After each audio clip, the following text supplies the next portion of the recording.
Hello, and welcome to another episode of Monster Monday from the Ready to Die channel. Using the rules for making monsters in Pathfinder Second Edition, I build stat blocks for creatures to use in my own games and share with the community. I also operate a blog where these monsters can be found, alongside a Pathfinder First Edition and D&D 5e version that I unfortunately cannot link yet.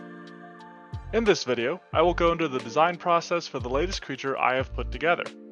We're dipping back into the classic pool of Monster Hunter for a critter that actually draws a bit from some pre-existing creatures.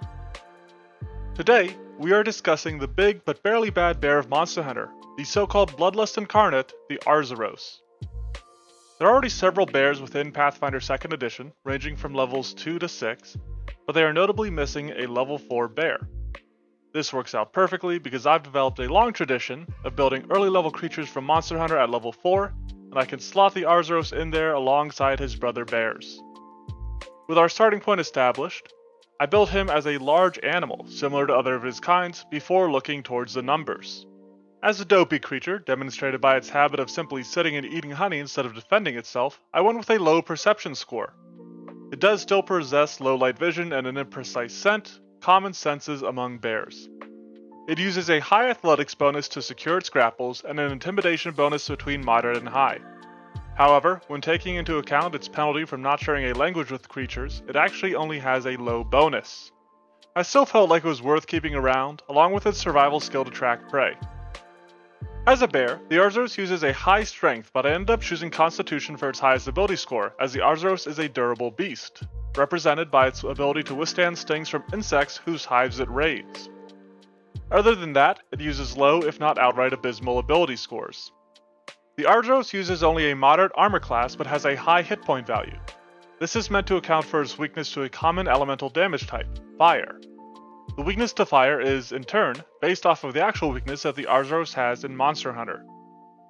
Going off of its good constitution bonus, it has a fortitude save leaning towards a high value.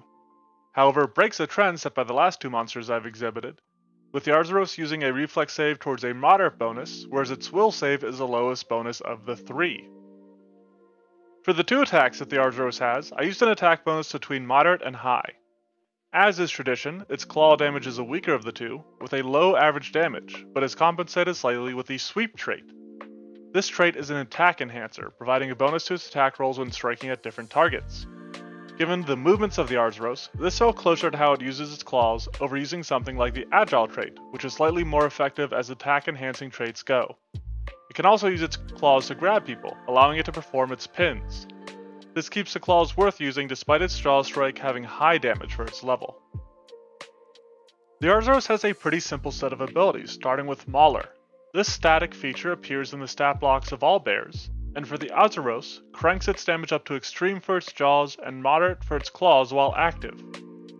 Among its more involved abilities, the Arzuros has its advancing swipes, based on the attack where the Arzuros stands on its hind legs and makes powerful swipes with its claws as it stomps forward. This ability is a pretty standard movement and attack power that doesn't have a wide range, as the Arzuros can only step between its attacks. Given the shorter distance it covers, and that it still inflicts the regular multiple attack penalty on the Arzuros, it felt safe to include the final clause, where a successful second strike allows it to make another step and strike. This is the main ability that inspired the inclusion of the sweep trait, and if there are multiple enemies around, the Arzuros should get a good chance to make liberal use of it. Its thunderous charge is based off of the shouldering charge the Arzuros performs that launches people into the air and backwards. I didn't want to make a whole new strike just to represent this blow, so I settled for the charge using a jaw strike that then forces a fortitude save to determine how the target gets launched, rather than just settling for a push ability. I also came up with a reaction for the Arzuros based off of its habit of trying to back up and sit on people that are attacking it from behind. Hitting sit triggers when a creature moves into a flank to represent this, and rather than just being a damaging effect, I wanted to play into the Arzuros' ability as a grappler. As such, it simply sits down on a creature trying to take advantage of the Arzuros' distraction, and prevents it from doing so, or even contributing to a flank.